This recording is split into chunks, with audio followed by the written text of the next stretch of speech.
Podium Podcast. Lo mejor está por escuchar.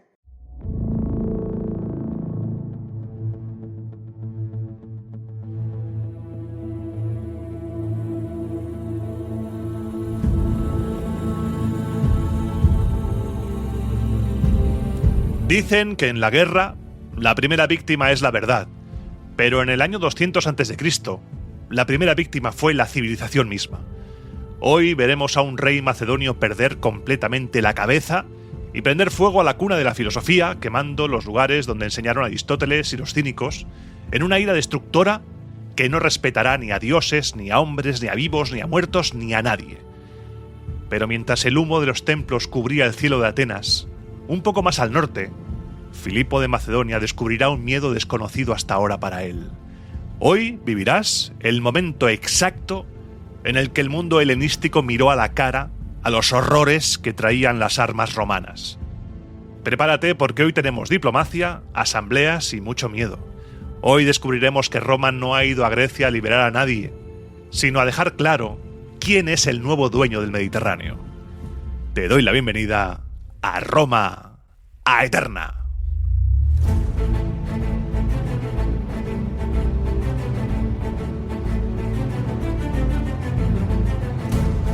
Roma Aeterna, una producción de Podium Podcast con Iván Martín.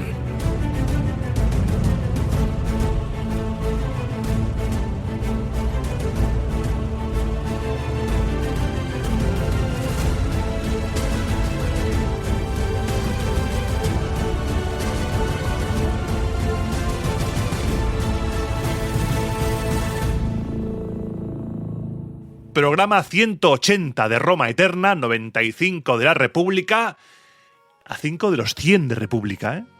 Madre mía, 5 años de Roma Eterna y todavía estamos en el año 200. Bueno, seguimos en Macedonia, antes de que me dé un poco de la ansiedad, seguimos en Macedonia porque las cosas allí se están poniendo calentitas. La semana pasada acabamos con un escuadrón de Solid Snakes prendiendo fuego a Calcis y ahora toca responder. Porque mientras los romanos y los rodios volvían al Pireo para celebrar esa expedición, Filipo estaba en Demetríade.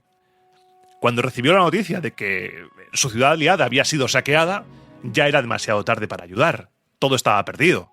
Sin embargo, él buscó la venganza, que oye, no es lo mismo que ayudar, pero puede consolarte. Por lo que salió de inmediato con 5.000 soldados de infantería ligera y 300 de caballería, se dirigió a Calcis a marchas forzadas, plenamente convencido él, dentro de su delulu, de que podría sorprender y aplastar a los romanos, pero rápidamente se le acabó la ilusión. Nosotros, tú y yo, sabemos que los rodios y los romanos se habían retirado, pero Filipo no sabía que se habían ido rápidamente. Y cuando llegó, ¿qué se encontró? Se encontró la devastación, el espectáculo de una ciudad aliada, medio derruida, con cuerpos por ahí tirados, y todo en llamas, humeante todavía. Lo que hizo entonces fue dejar allí unos cuantos hombres, los necesarios, estrictamente necesarios, ni uno más, para dar sepultura a los caídos en combate, y con la misma velocidad con la que había llegado, se fue, cruzó de nuevo el puente del Euripo, y desde allí se dirigió a Atenas. El gran objetivo de hoy fue Atenas, atravesando Beocia, todo enrabietado, todo cabreado, pensando en saquear lo que se le pusiera a tiro. Respirase o no, lo iba a saquear, estaba dispuesto a devolver el golpe y si puede saquear a Atenas también.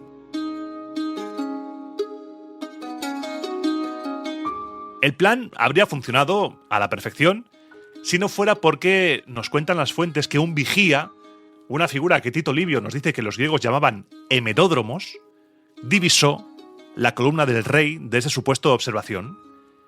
Se adelantó a la marcha enemiga, salió corriendo para informar, llegó a Atenas a medianoche y todo se fue al traste. La sorpresa, adiós. Y aquí vamos a hacer una pausa porque en Roma Eterna ahora estamos descubriendo juntos, aquí hombro con hombro, el mundo griego, y me gustaría profundizar un poco en esa figura de los hemeródromos. Es posible que lo hayas visto traducido de muchas maneras diferentes: corredor, corredor de día, vigía como ahora, heraldo, mensajero. Eran los mensajeros y se encargaban del transporte urgente de mensajes, pero urgente nivel salir corriendo como un pepino a toda velocidad. Estaban entrenados para ello y siempre iban a pie, escogidos de entre los mejores, y posiblemente no descartemos que muchos fueran profesionales de ello, que se dedicaran a correr y que su vida fuera eso. He leído que no podían ir a caballo porque, bueno, lógicamente una persona a caballo es mucho más visible y la misión del mensajero requería por fuerza meterse por lugares en los que un caballo pues lo tendría complicado para maniobrar. Se dice que podían cubrir distancias de 200 kilómetros en 24 horas. 200 kilómetros en 24 horas, ¿eh? De locos. Una de las misiones de estos hemeródromos también, aparte de los mensajes así normales, era anunciar la victoria de una batalla. Por eso te sonará, toda esta maniobra de correr te sonará porque hay un señor famoso llamado Filipides. Aunque el historiador Heródoto nos cuenta que Filipides corrió de Atenas a Esparta para pedir refuerzos, la leyenda romántica posterior prefirió imaginarlo corriendo a Atenas para anunciar la victoria de la batalla de Maratón y caer muerto en ese instante. Sea historia, sea mito, posiblemente más mito que historia, esa narración inspiró la carrera que hoy llamamos maratón. Mientras dábamos este rodeo para hablar de los hemeródromos y de las carreras y de los pepinos, el mensajero está a punto de llegar, la ciudad duerme, y nos cuentan las fuentes que dormía Atenas con la misma negligencia y la misma falta de precauciones que había condenado a Calcis días atrás. El mensajero dijo: venga, todos en pie, venga, que vienen los macedonios. Y de inmediato, el estrategos ateniense y Dioxipo, que estaba al frente del destacamento de mercenarios, reunieron a los soldados en el ágora y ordenaron que sonaran las trompetas desde la ciudadela para avisar a todo el mundo de que se acercaban los macedonios. Ante el aviso, la gente corrió desde todos los puntos hacia las puertas y las murallas para prepararse. Horas después, todos ahí preparados, todavía antes del amanecer, Filipo V de Macedonia se acercó a Atenas. Al ver las luces y el barullo de alarma general que había, el rey de Macedonia dijo: me cago en todos los dioses. El factor sorpresa ¡pop!, se fue, como lágrimas en la lluvia. Seguramente hizo una mueca de cabreo, yo me lo quiero imaginar, porque hoy vas a ver que va a ser un todo mal de manual. Yo me lo quiero imaginar diciendo una mueca de cabreo, detuvo la marcha, ordenó a sus hombres descansar y preparó el plan para atacar con todo. El factor sorpresa se había ido al garete, sí, pero no se habían ido al garete las ganas de reventar cabezas atenienses. Una vez que hubieran descansado, él mismo se aproximó por el lado de la Dípilon, la puerta principal de la ciudad de Atenas, que estaba situada al noroeste de la ciudad y que, como curiosidad, da a la Academia de Platón. Estamos en Atenas, es que estamos en Atenas. Esta puerta era más alta y ancha que las demás, y las calzadas que salen de ella son tan amplias que permiten a los habitantes formar sus tropas en orden de combate desde el mismo ágora hasta la salida. En el exterior hay una avenida de casi 1 milla que lleva hasta el gimnasio de la academia y que ofrecía espacio libre para maniobrar a la infantería y a la caballería. Los atenienses estaban reforzados con la guarnición de Átalo y la cohorte, grupo de mercenarios de Dioxipo, y formaron filas en el interior de la puerta y salieron marchando tras sus estandartes por esta avenida. Al verlos, Filipo dijo: vale, os tengo donde quería. Pensó que tendría a los enemigos a su merced y que por fin saciaría sus ganas de mambo con una matanza que él estaba esperando, porque las fuentes dicen que Filipo V de Macedonia odiaba muy fuerte a los atenienses, los odiaba mucho. También cuentan las fuentes que la gente se abarrotaba las murallas, la gente se puso en las murallas como si fuera un teatro, y el rey, impulsado por un lado por esa cólera de odio y por otro por la vanidad, quiso dar un espectáculo. Se volvió a sus hombres y dijo: combatid con los ojos en vuestro rey. Donde yo esté, allí deben estar los estandartes y allí debéis estar vosotros.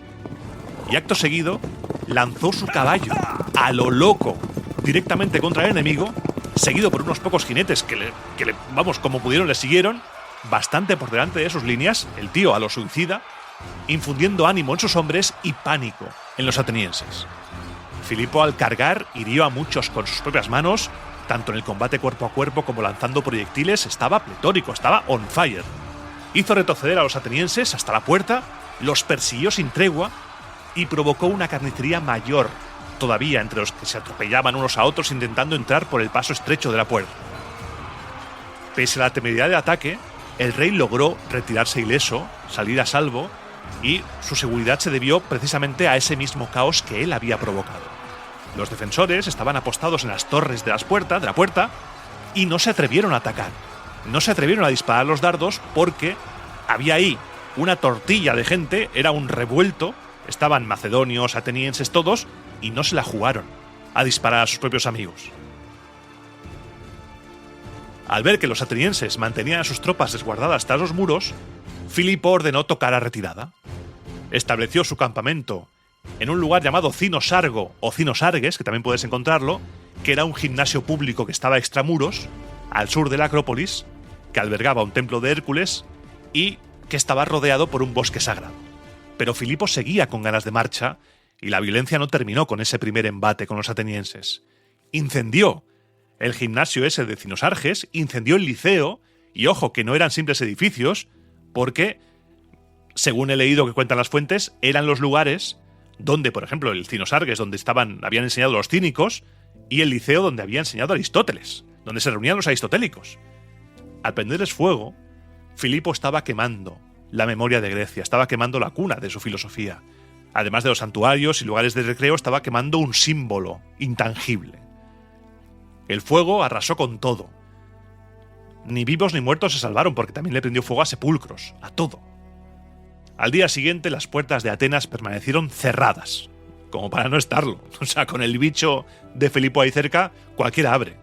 Pero de pronto, se abrieron de par en par. Habían logrado entrar refuerzos enviados desde Egina por el rey Átalo de Pérgamo y desde el Pireo por los romanos. Ante este cambio de situación, el rey decidió hacer la del cangrejito, retiró su campamento unas 3 millas más allá de la ciudad y ahí se quedó. Reagrupó sus fuerzas y desde ese punto partió hacia Eleusis. Sus planes eran tomar por sorpresa el templo de los misterios de Deméter y la fortificación que lo protegía porque era muy importante. Sin embargo, vio que la vigilancia en la zona era bastante fuerte y que una flota llegaba desde el Pireo para reforzar Eleusis y dijo ¡no! Y se dio media vuelta. Desde allí fue a Mégara. Sin detenerse en Mégara, siguió hasta Corinto.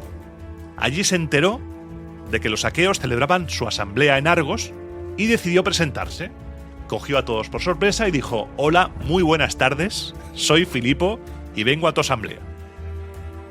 Los aqueos estaban discutiendo en ese momento sobre la guerra contra Nabis, que era el rey de Esparta, que había llegado a ser rey único de Esparta 7 años antes, en el 207. Ya sabes que en Esparta solía haber 2 reyes. Es posible que en traducciones de algunos autores leas que en lugar de rey, a Nabis se le llama tirano de Esparta. Pero yo aquí he decidido llamarle rey porque Roma le reconoce como rey. Nabis, fuera rey, fuera tirano, fuera lo que sea, lo que está claro es que era un calamar de cuidado, era un bichaco también como Filipo, y lo que había hecho era aprovecharse de la debilidad del enemigo. Cuando el mando de las tropas aqueas pasó del gran Filopemen a un tal Ciclíadas, un jefe de mucha menos talla en la batalla, mucha menos habilidad, Nabis aprovechó para reemprender las hostilidades con los aqueos, devastando territorios limítrofes y convirtiéndose en una amenaza real para las ciudades aqueas. Mientras la asamblea debatía cuántos hombres debía aportar cada ciudad para plantar cara a Nabis, Filipo intervino. «Buenas tardes, soy Filipo de Macedonia». Y se comprometió a librarlos a todos de la preocupación espartana.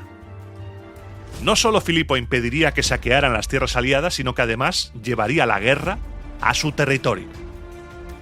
La propuesta era jugosa.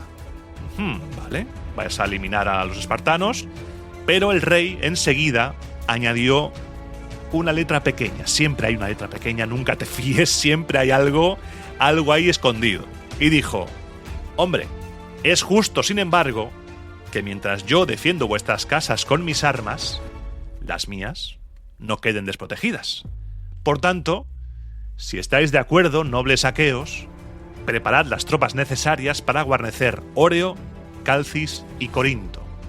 Así tendré las espaldas cubiertas y podré atacar a Nabis sin nada que temer. Los aqueos se lo estuvieron pensando, dijeron: a ver, este hombre nos ofrece defendernos de Nabis, del calamar, pero a cambio quiere que llevemos tropas a Óreo, Calcis y Corinto. Es una trampa, huele a trampa. Los aqueos comprendieron al momento la intención oculta tras esa oferta. Lo que el rey pretendía realmente era sacar del Peloponeso a las tropas de los aqueos, usarlas como rehén e implicarlas en la guerra contra Roma. Cuidadito ahí, porque Nabis no es Roma. Una cosa es estar enfrentado con el rey de Esparta y otra cosa meternos con quien hace poco acaba de reventarle la cabeza a los cartagineses. Así que aquí, mucho ojito. Ciclíadas, el líder de la Liga Aquea, consideró que no merecía la pena ni siquiera debatir el asunto. Cortó la maniobra haciendo un poquito de filibusterismo político, porque los estatutos de la Confederación, de la Liga Aquea, prohibían discutir cuestiones distintas a las que habían motivado la convocatoria, por lo que dijo: vale, está muy bien tu ayuda, pero esto no es el motivo por el que se ha reunido esto, no está en el orden del día, no podemos debatirlo. Aprobaron el decreto para el alistamiento contra Nabis, como estaba previsto, y disolvieron la asamblea. Y la gente se sorprendió. Se sorprendió por la firmeza de Ciclíadas, por la independencia de la decisión de Ciclíadas, porque se decía que este señor era partidario, y cuando digo partidario digo que quizá estaba a sueldo, del rey macedonio. Filipo, viendo frustrada su gran esperanza de conseguir tropas aliadas para su guerra, tuvo que conformarse con reclutar a unos pocos voluntarios, y desde allí se fue a Corinto y desde allí al Ática. Hoy está siendo un programa puramente griego, hoy todo griego. Durante esas fechas en las que Filipo estaba por allí, su jefe, su prefecto que dicen las fuentes pero siempre usan terminología romana, un hombre llamado Filocles, partió de Eubea con 2000 soldados, que eran entre tracios y macedonios, para saquear el territorio ateniense en la zona de Eleusis. Recuerda que no había podido tomar la fortaleza de Eleusis, pero aún así vamos a dar un poco por saco, vamos a saquear territorio. Para ello cruzó la cadena montañosa de Citerón, frontera natural entre la zona de Ática y Beocia. Filocles envió a la mitad de sus tropas a rapiñar en todas direcciones y ocultó a la otra mitad en un lugar que era propicio para una emboscada, esperando atacar por sorpresa si los defensores salían del fuerte de Eleusis para atacar a los que estaban saqueando. Pero la trampa fue descubierta, Filocles tuvo que replegar a los saqueadores a toda prisa y ordenó entonces un asalto contra la ciudadela de Eleusis, de la que se tuvo que retirar porque fue todo mal. Se volvió a unir con Filipo, que regresaba de Ática, y todos los planes estaban saliendo por el ojete. Estaba yendo todo mal hoy. El rey, entonces, cabreado por enésima vez, intentó personalmente el asalto al fuerte de Eleusis, pero llegaron las naves romanas desde el Pireo, llegó refuerzo de la guarnición y tuvo que desistir. Las fuentes romanas aquí nos cuentan las operaciones de Filipo como una sucesión de fracasos, de llegar tarde, de estar mal preparado. Esto sigue la estela de lo que te he ido contando en otros momentos de esta guerra con Filipo. Si te acuerdas, cuando te he hablado de Filipo otras veces, siempre ha sido llega tarde, tal. Es como que sigue una evolución narrativa para presentarnos a un Filipo menos capaz de lo que realmente sería. Filipo entonces decidió dividir su ejército. Envió a Filocles a Atenas con una parte de las tropas para que mantuviera a los atenienses distraídos, encerrados en sus muros, con pequeñas escaramuzas, y él, mientras tenía a los atenienses bloqueados, se dirigió con el resto de las tropas al Pireo, esperando encontrarlo mal defendido porque los romanos se habían ido del Pireo a Eleusis. Pero el asalto fue un fracaso porque estaba muy bien defendido el puerto. Pero si crees que esto ha acabado, no ha acabado. Todavía hay más decepciones.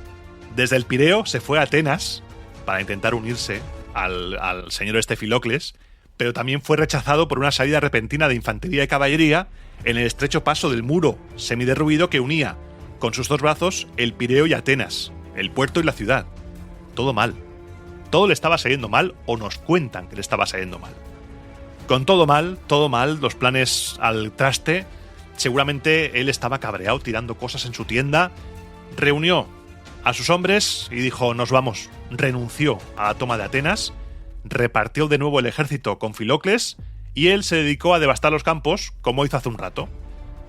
Como en el arrebato anterior ya había destruido los sepulcros de los alrededores, ahora, para que no quedara nada sin profanar, lo que hizo fue mandar destruir e incendiar los templos consagrados a los dioses en cada una de las aldeas que rodeasen Atenas. La tierra del Ática, en otro tiempo magníficamente embellecida gracias a la abundancia de mármoles, al genio de los artistas, de repente era un campo de destrucción masiva. Filipo, según nos cuentan, no se contentó con derribar templos y tumbar estatuas, sino que ordenó hacer añicos toda piedra bonita que hubiera por ahí para que solo hubiera ruinas. Estaba realmente enfadado ese hombre. Y finalmente, cuando su rabia ya no tenía con lo que desfogarse, salió del territorio enemigo en dirección a Beocia sin haber logrado nada de lo que se había propuesto. Así es la vida, Filipo. A veces pasa. La vida es eso que ocurre entre decepción y decepción. No pasa nada, seguimos una lloradita y a funcionar. Seguimos en el año 200 a.C. Por aquel entonces, y ya, ahora sí vamos a hablar de cosas romanas, el cónsul Sulpicio Galba tenía establecido su campamento junto al río Apso, el actual Semeni, un río que desemboca entre las ciudades de Apolonia y Dirraquio, la Epidamno griega.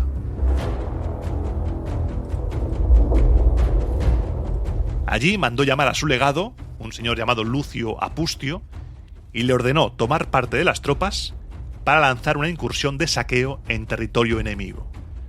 Apustio asoló toda la zona fronteriza de Macedonia y tomó al primer asalto los poblados de Corrago, Gerunio y Orgeso.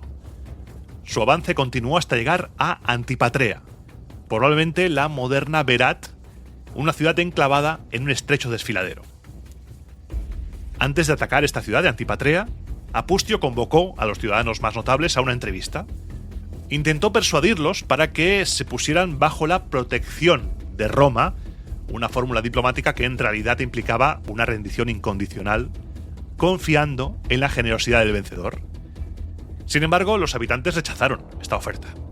Se sentían seguros, confiando en que la ciudad estaba en una ubicación complicada, sus muros eran sólidos y la ciudad era grande.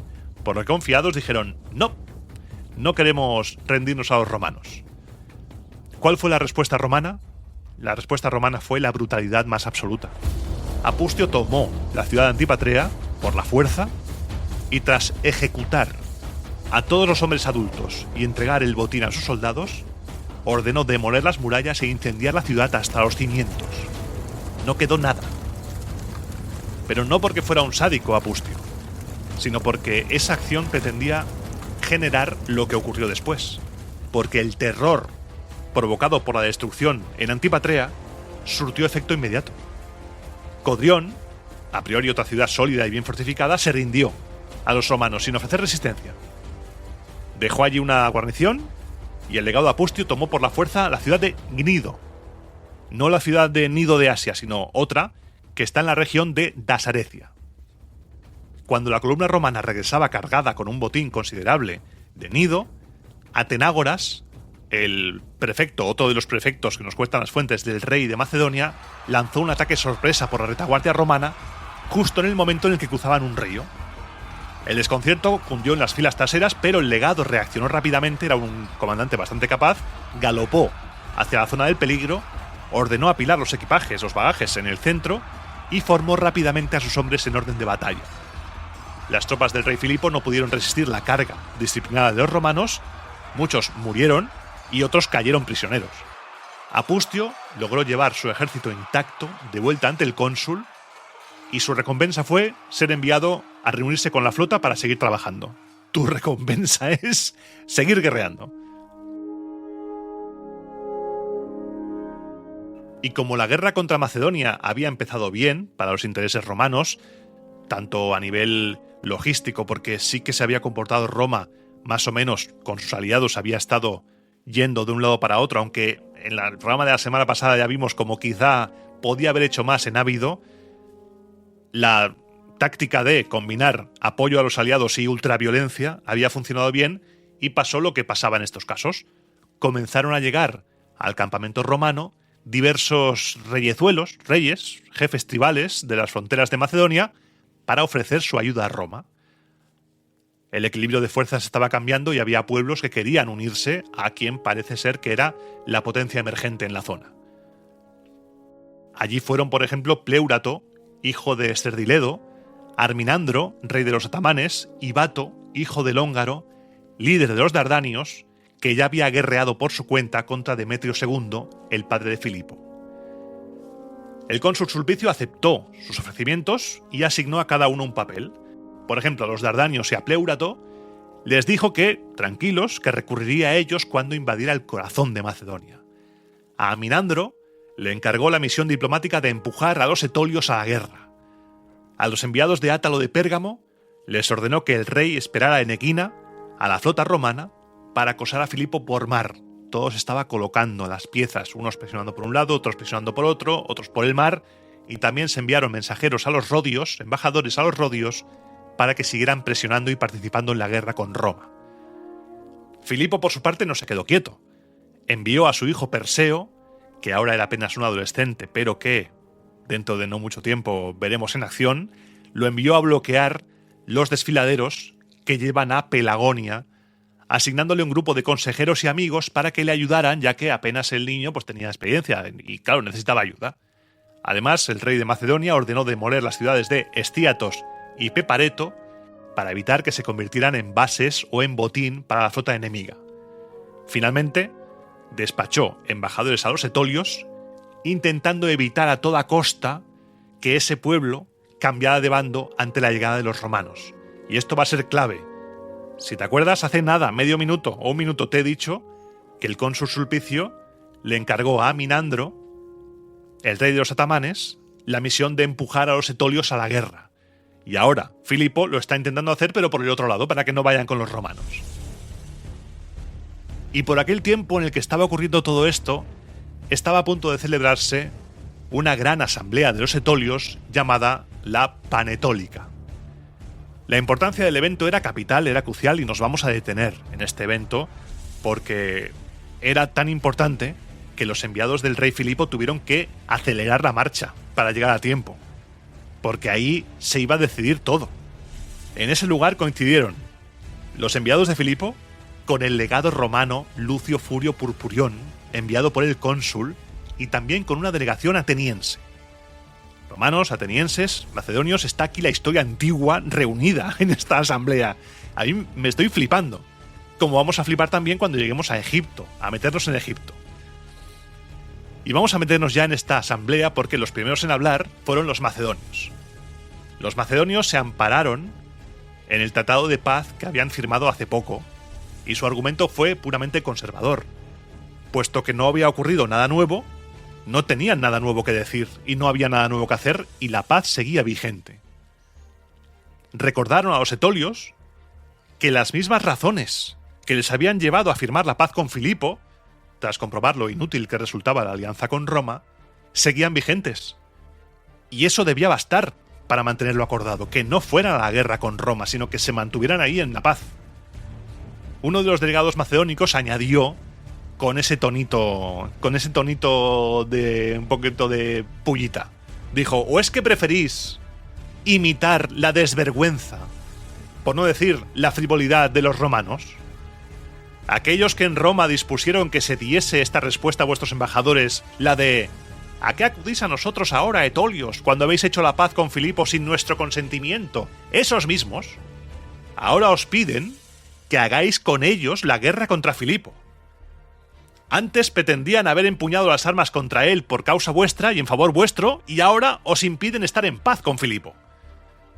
Pasaron a Sicilia, supuestamente, para ayudar a Mesina, y luego una segunda vez para liberar a Siracusa de la opresión cartaginesa.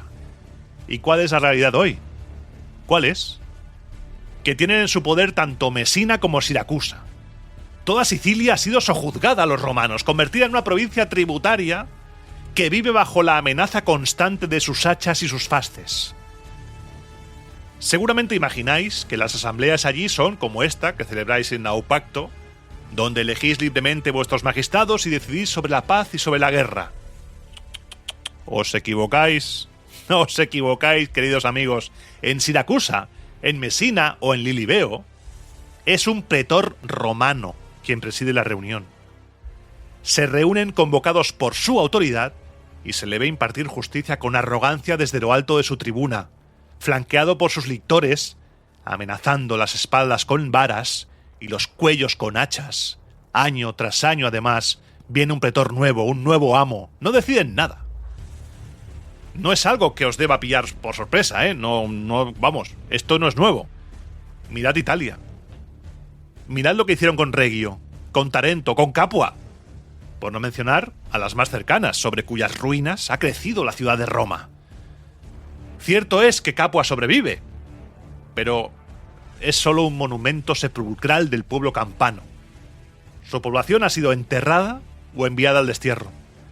Es una ciudad mutilada, sin senado, sin plebe, sin magistrados. Es un monstruo que habría sido menos cruel destruir por completo que dejar en ese estado. Es una locura que confiéis en que algo permanecerá igual si dejáis entrar en estas tierras a los romanos. Nos separan de ellos la lengua, las costumbres, las leyes. Nos separa el mar y la tierra. ¿Os parece que el reino de Filipo limita vuestra libertad? ¿En serio? Recordad que cuando fuisteis enemigos, por culpa vuestra, él solo pidió la paz. Y hoy solo pide que respetéis esa paz. Pero dejad que unas legiones extranjeras se acostumbren a pisar estas tierras. Aceptad su yugo, y entonces buscaréis a Filipo como aliado cuando sea demasiado tarde. A los etolios, a carnanes y macedonios nos une una misma lengua. Nuestras disputas son triviales y transitorias, pero con los extranjeros, con los bárbaros, todos los griegos estamos y estaremos siempre en guerra perpetua. Porque no somos enemigos por circunstancias políticas cambiantes, sino que lo somos por naturaleza, y eso es permanente. Y acabaré mi intervención donde empecé. En este mismo lugar, vosotros, las mismas personas que estáis hoy aquí, mirándome con esas caras, decidisteis hace 3 años firmar la paz con Filipo. Los romanos desaprobaban la paz entonces, y ahora quieren destrozarla. Pero la fortuna no ha introducido ningún elemento nuevo en el tablero. No veo razón alguna para que vosotros cambiéis vuestra decisión. Tras los macedonios, y con el consentimiento y a petición de los romanos, se dio la palabra a los atenienses. Al haber sufrido horrores recientes, al haber sufrido el ataque de Filipo, los atenienses tenían mayor autoridad moral para poner sobre la mesa cómo se las gastaba el rey de Macedonia. El embajador de Atenas se puso en pie y, dirigiéndose a la asamblea, comenzó su alegato. No venimos aquí a quejarnos de haber sido tratados como enemigos por un enemigo. Sabemos que existen derechos de guerra que legítimamente se padecen igual que se ejercen. Que se quemen cultivos, que se destruyan casas o que se lleven hombres y animales como botín son hechos dolorosos, sí, pero no son indignantes para quien los sufre, es la guerra. Nuestra queja real es otra. Aquel hombre que llama bárbaros y extranjeros a los romanos ha violado simultáneamente todas las leyes divinas y humanas. Ha llevado su guerra sacrílega hasta el extremo. Primero contra los dioses de las profundidades en su primera incursión y después contra los de las alturas en la segunda. Ha destruido todos los monumentos sepulcrales de nuestro país. Ha dejado al descubierto los restos de nuestros muertos que ya no descansan en paz. La tierra ya no cubre los huesos de ninguno de ellos. Antaño, teníamos santuarios que nuestros antepasados consagraron en los pequeños poblados y aldeas cuando vivían en el campo. No los dejamos abandonados ni siquiera cuando nuestras tribus se concentraron en una sola ciudad. Pero la hostilidad de Filipo ha ido prendiendo fuego a todos y cada uno de esos templos en todo el contorno de Atenas. Hoy, las estatuas de los dioses, chamuscadas y mutiladas, yacen entre los pórticos derruidos. Lo que ha hecho Filipo con la tierra de Ática, embellecida y rica en otro tiempo, lo hará con Etolia y lo hará con Grecia entera si se le deja actuar. Incluso Atenas ofrecería hoy ese mismo aspecto horrible si los romanos no hubieran acudido a nuestra ayuda, porque con igual sacrilegio intentó atacar a los dioses tutelares de nuestra ciudad, a Atenea en la Ciudadela, al templo de Deméter en el Eleusis y a Zeus y Atenea en el Pireo. Y al ser rechazado por la fuerza de las armas tanto de nuestros templos como de nuestras murallas, se ensañó con aquellos santuarios que no tenían más protección que su carácter religioso. No se respeta nada ya. Por tanto, os rogamos, encarecidamente, etolios, compadeceos de Atenas. Emprended esta guerra guiados en primer lugar por los dioses inmortales y en segundo lugar por los romanos, que después de los dioses son quienes más fuerza tienen. A continuación habló, por supuesto, no podía perdérselo, Lucio Furio Purpurión, el legado romano. Los macedonios primero y después los atenienses me han hecho cambiar el planteamiento de mi discurso. Yo había venido aquí para protestar por los desmanes de Filipo contra tantas ciudades aliadas, pero los macedonios, al adelantarse acusando a Roma, me han obligado a dar más importancia a mi defensa que a mi acusación.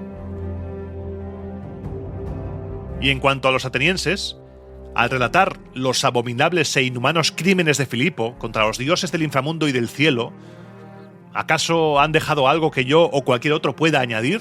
No, y además, haceos a la idea de que los habitantes de Cíos, de Ábido, de Eno, de Maronea, de Tasos, de Paros, de Samos, de Larisa, de Mesena y de aquí mismo, presentan las mismas quejas, o incluso más graves y amargas, porque Filipo tuvo más oportunidades de hacerles daño a ellos. Por lo que se refiere a los hechos que se nos imputan a los romanos, reconozco que no tienen defensa posible, a menos que constituyan, en realidad, motivo de gloria. Se nos acusa de lo ocurrido en Regio, en Capua y en Siracusa. Hablemos de Regio. Hablemos de Regio. Durante la guerra con Pirro, enviamos una legión como guarnición a petición de sus propios habitantes, no era un ejército de ocupación. Es cierto que los soldados se apoderaron criminalmente de la ciudad que debían defender, sí, pero ¿acaso Roma aprobó aquella fechoría? Al contrario, perseguimos con las armas a esa legión criminal. Tras reducirlos, los obligamos a pagar su culpa con sus espaldas y sus cabezas, con azotes y ejecuciones, y devolvimos a los ciudadanos su ciudad, sus tierras y todos sus bienes, junto con su libertad y sus propias leyes. A los siracusanos, que vivían oprimidos por tiranos extranjeros, lo cual era aún más indignante, les prestamos ayuda, sí. Y después de agotarnos durante casi 3 años asediando una ciudad tan bien fortificada, a pesar de que los propios siracusanos preferían ya ser esclavos de los tiranos antes que caer en nuestro poder, les devolvimos la ciudad, liberada por las mismas armas que la habían conquistado. Y en cuanto a Sicilia, no voy a negar que es provincia nuestra, sí. No lo niego.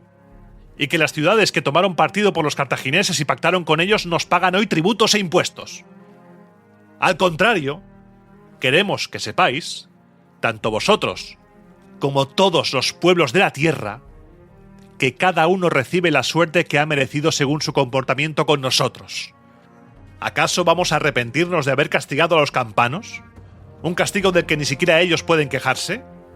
Por ese pueblo, por los campanos, sostuvimos una guerra de casi 70 años contra los samnitas. Sufrimos graves reveses para defenderlos.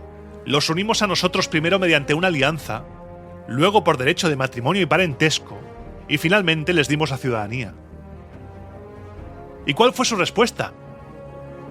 Ellos, en el momento de nuestra mayor adversidad, fueron los primeros de todos los pueblos de Italia en pasarse al bando de Aníbal. Y lo hicieron tras asesinar a toda nuestra guarnición. Después, indignados porque los sitiábamos, enviaron a Aníbal a atacar la propia Roma. Si de esa gente no hubiese sobrevivido ni la ciudad ni un solo individuo, ¿podría alguien indignarse por ello como si hubiéramos sido más rigurosos de lo que merecían? ¿Quedaría alguien para quejarse si fuéramos lo que dicen que somos? De hecho, fueron más los que se quitaron la vida ellos mismos, conscientes de su culpa, que los que nosotros mandamos ejecutar. A los que quedaron vivos, les quitamos la ciudad y los campos, sí, pero les dimos una tierra y un lugar donde vivir, y dejamos que la ciudad siguiera en pie, incólume, a pesar de que no tenía ninguna culpa de sus crímenes. Quien la vea hoy no encontrará en ella ni una huella de asedio o de conquista. Pero ¿por qué pierdo el tiempo en hablar de Capua? Si incluso a la vencida y otrora gloriosa Cartago le hemos concedido la paz y la libertad. El verdadero peligro radica más bien en que, a base de perdonar con excesiva facilidad a los vencidos, animemos a muchos otros a probar su suerte en la guerra contra nosotros, confiando en esa misma impunidad. Quede esto dicho en nuestro descargo y en contra de Filipo. En cuanto a sus crímenes familiares, sus asesinatos de parientes y amigos y su desenfreno, casi más monstruoso que su crueldad, vosotros los conocéis mejor que nosotros, en la medida de que estáis más cerca de Macedonia que nosotros. Por lo que a vosotros concierne, etolios, recordad esto. Nosotros emprendimos la guerra contra Filipo por vosotros, y vosotros hicisteis la paz con él sin nosotros. Diréis tal vez que como nosotros estábamos absorbidos por la guerra púnica, el miedo os forzó a aceptar las condiciones de paz del más fuerte, y que nosotros, urgidos por problemas más graves, nos desentendimos también de la guerra que vosotros habíais abandonado. Pero ahora, la situación es distinta. Nosotros, que por la benevolencia de los dioses inmortales hemos puesto fin a la guerra púnica, nos hemos volcado con la totalidad de nuestras fuerzas sobre Macedonia. A vosotros se os presenta la ocasión de retornar a nuestra amistad y nuestra alianza, a menos, claro está, que prefiráis sucumbir con Filipo a vencer con los romanos.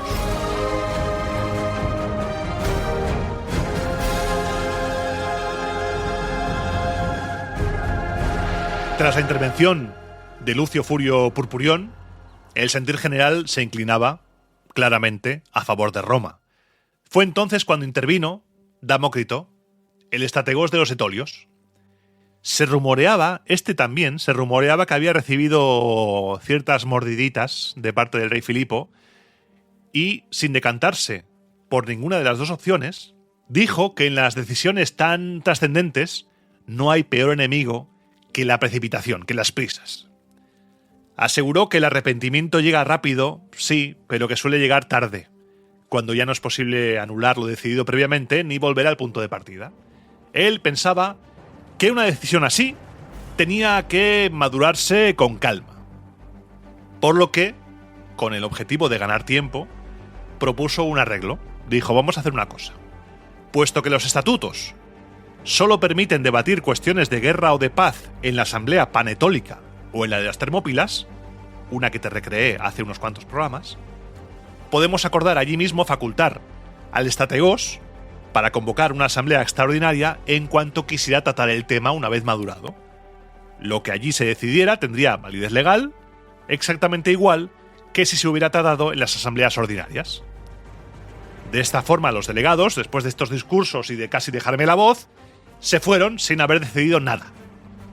Según Damócrito, se había adoptado una resolución excelente para la nación etolia, pues esa demora le permitía inclinarse finalmente a favor de la alianza con aquel de los dos bandos que demostraba tener mejor suerte en la guerra.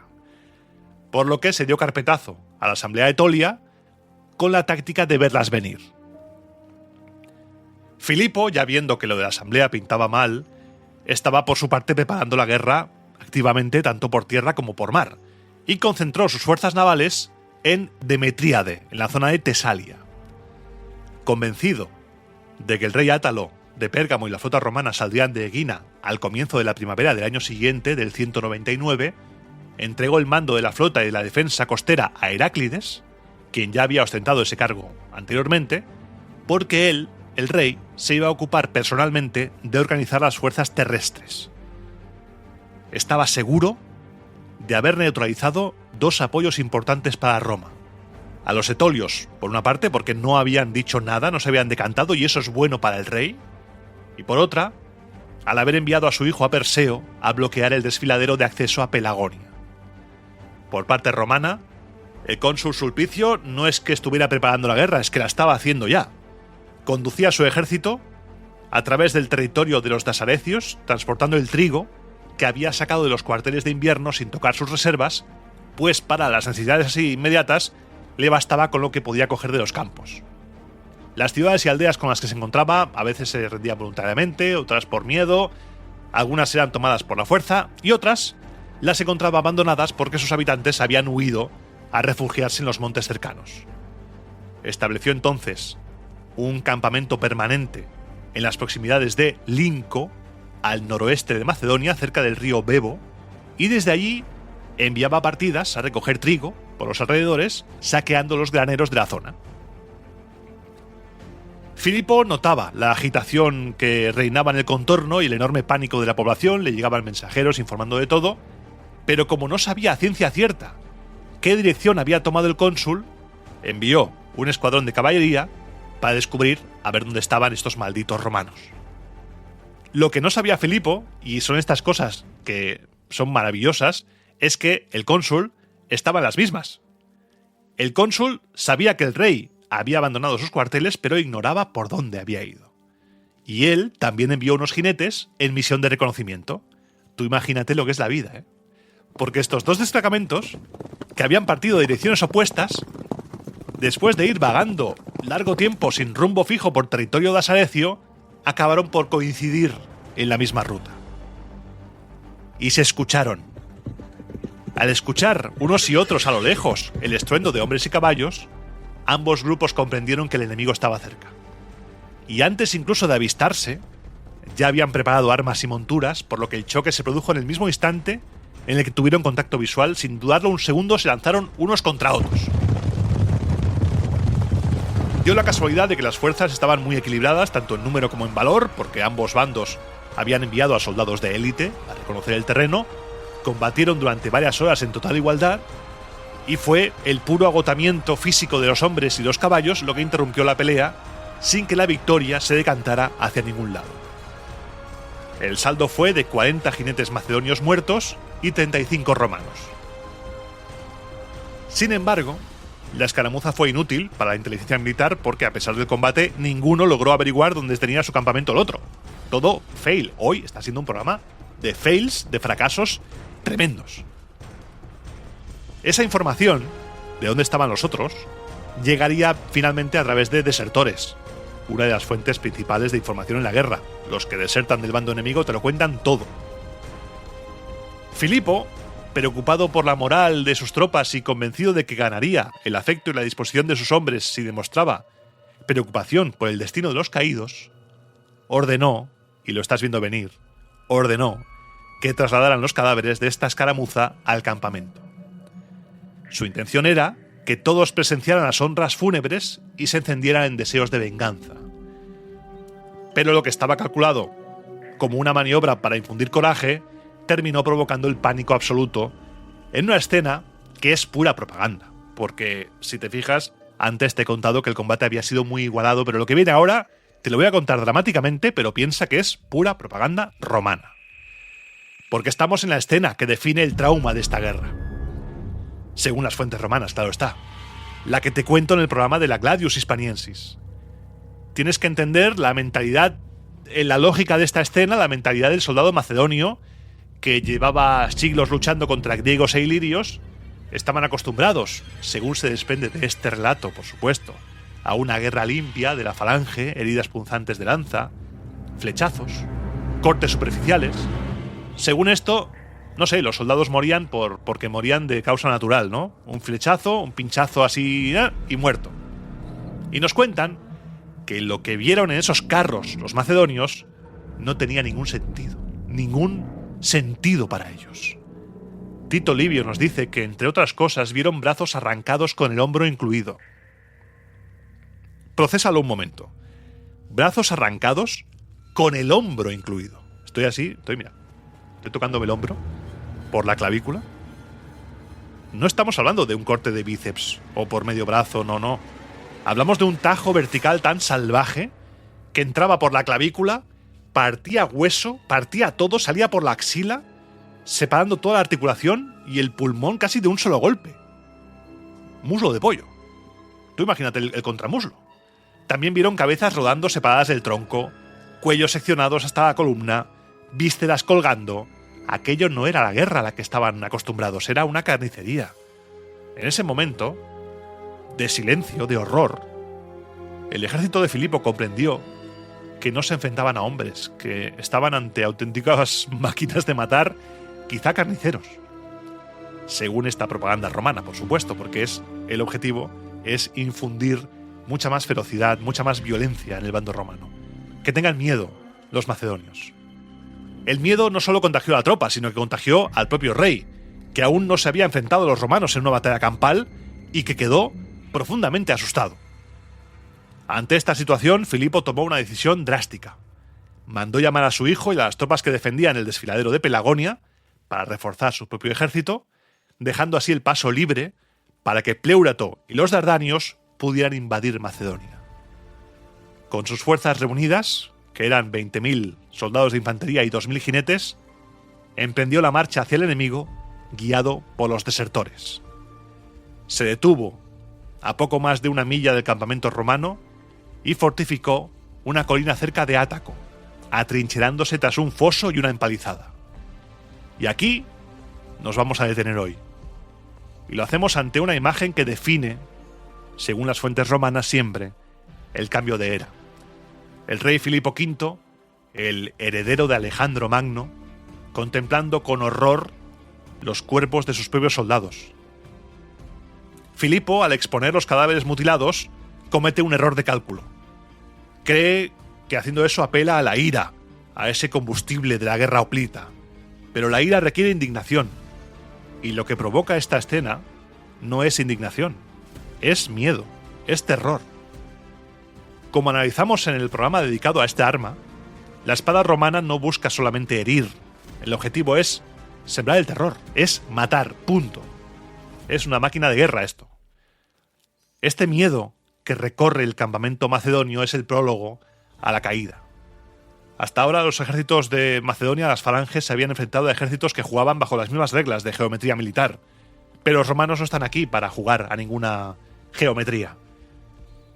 Estas amputaciones, estas cabezas cortadas, esta escena dantesca que describe Livio con una morbosa precisión, son el mensaje de que la República Romana busca la sumisión total a través del trauma.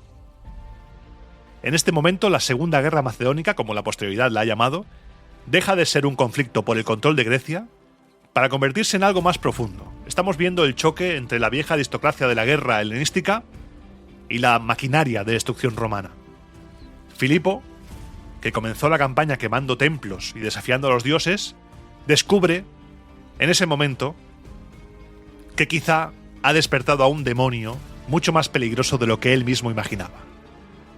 Ese miedo que hoy paraliza a sus tropas y hace temblar al propio rey es el mismo que muy pronto, en Cinostéfalas, quebrará la espalda de la falange y entregará el Mediterráneo a los dueños de esas espadas cortas. Pero para llegar allí aún nos queda mucha campaña.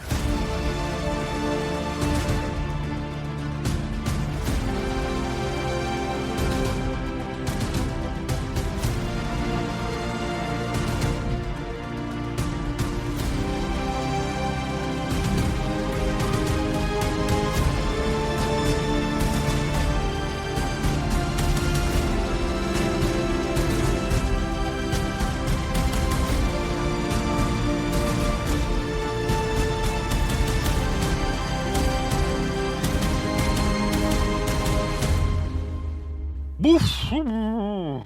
Y ahora déjame beber agua porque comienza la sección sin música, pero permíteme que hidrate un poquito mi garganta,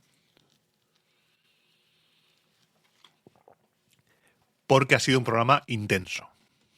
Muy buenas tardes, días, noches, según cuando estés escuchando esto. Muchas gracias por llegar hasta aquí, gracias por escucharme. Espero que tengas ya tu entrada para el show de marzo, el monólogo de César, en el Teatro Borràs, en la web del Grupo Badañá, están ahí.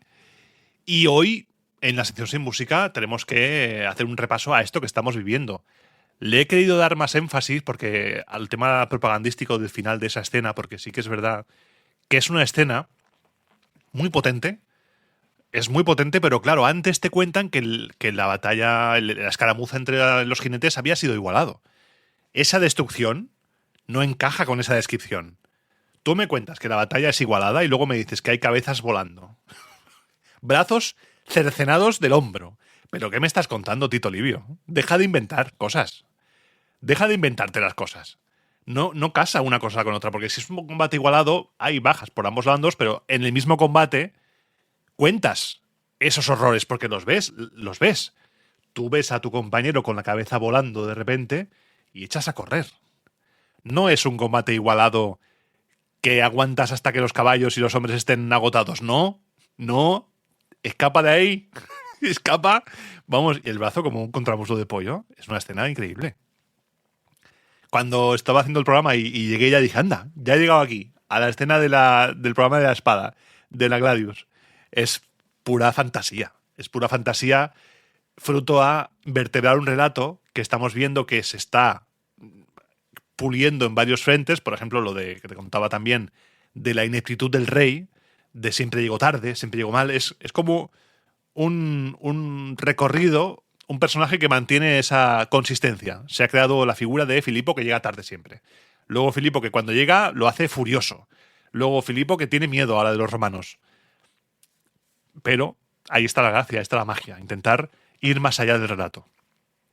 Y hoy en esta sección Sin Música, aparte de comentar esto, no hay muchas novedades, porque está empezando el año frenéticamente. Quizá en algún momento sí que hay más cosas, o igual cuando estoy grabando esto no tengo novedades, pero cuando lo escuchas sí las hay. De momento lo que hay es, en marzo, el 26 sale el libro, Roma Victa, que lo tienes ya en preventa, donde tú quieras, lo puedes reservar, donde tú quieras. Tienes el show en marzo, en Barcelona, el día 15, en Asidus, a las 12 de mediodía, vente con tu familia, vamos a contar la historia de César de la manera más guay posible. Y también tenemos en viaepica.es los viajes de Roma Eterna, por si no te has apuntado todavía al de este año. Y luego también tenemos otros viajes con otros divulgadores a otras épocas. ¿Que te gusta el mundo vikingo? Pues ahí puedes irte con Laia al mundo vikingo, con otros divulgadores. Es una pasada. Es una pasada. Nos hemos juntado ahí, rollo Avengers, para hacer como un lugar en el que los viajes históricos con un poquito de alma sean una realidad. Y yo estoy muy contento. Hemos empezado este año, espero que lo hayas empezado muy bien. Yo he empezado trabajando duro porque se viene esta guerra macedónica intensa que va a ser poquitos años, ¿eh? Igual en Roma Eterna son 27 programas, pero a efectos de años históricos es muy poco tiempo. Esta guerra es rápida porque vamos a tener que analizar qué pasa ahí para que sea tan rápida si supuestamente Macedonia, la legendaria Macedonia de Alejandro, va a sucumbir aquí ante las legiones romanas. Llegaremos a ello, lo analizaremos en profundidad. Y hoy es una sección sin música un poco más corta, quizá, en contenido, pero como siempre digo, si quieres, escríbeme a romaeternapodcast@gmail.com, romaeternapodcast@gmail.com. Soy consciente, me han llegado correos y mensajes de que en Spotify hay algunos programas que están un poco así asao. Lo escalo para que se corrija lo antes posible, porque yo no lo manejo yo esto ahora, es desde Podium Podcast. Lo voy a escalar para que se corrija y que estén todos los programas, como también estarán en YouTube, también los tengo en el Patreon. Puedes seguirme en redes sociales, en Twitter, en Instagram. Twitter es Roma Eterna FM, en Instagram Roma Eterna Podcast. Puedes apuntarte al canal y al grupo de Telegram buscando Roma Eterna, es el logo, y si pones Roma Eterna también en los canales de difusión de WhatsApp también lo tienes. Ahí voy poniendo cuando hay novedades, cositas, lo que sea, lo voy poniendo ahí. Y sin más, recordándote también que intentes vivir lo mejor posible y no te estreses demasiado, porque al final no vamos a salir vivos de esta vida, y que intentes disfrutar con tu gente, con los tuyos, y que los dioses os sean propicios a todos. Y para cerrar esta sección te recuerdo que la semana que viene toca lectura de César. ¿Te acuerdas que estábamos en la guerra de las Galias? Pues ahí volvemos. Último miércoles de mes, toca lectura.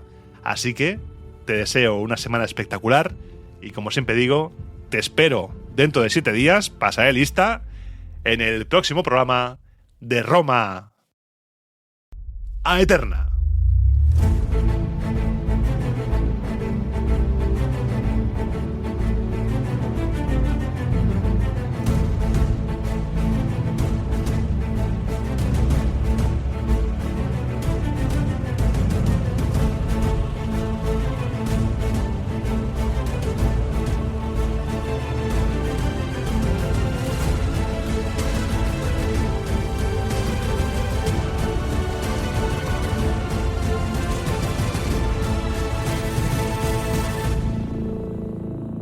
Y si me has escuchado la voz un poco más rara en la sección sin música que en la sección, en el programa normal, es porque cuando he ido a beber, la primera vez, y esto te lo cuento a ti en esta sección del final, cuando he ido a beber, me he atragantado con el agua. Es como no sabes beber, ya es el final, game over. Entonces me he atragantado y he estado aguantando con la voz como he podido, pero se me ha ido el garete todo. He regrabado el beber agua y he regrabado el principio porque ha sido el infierno. O sea, vamos...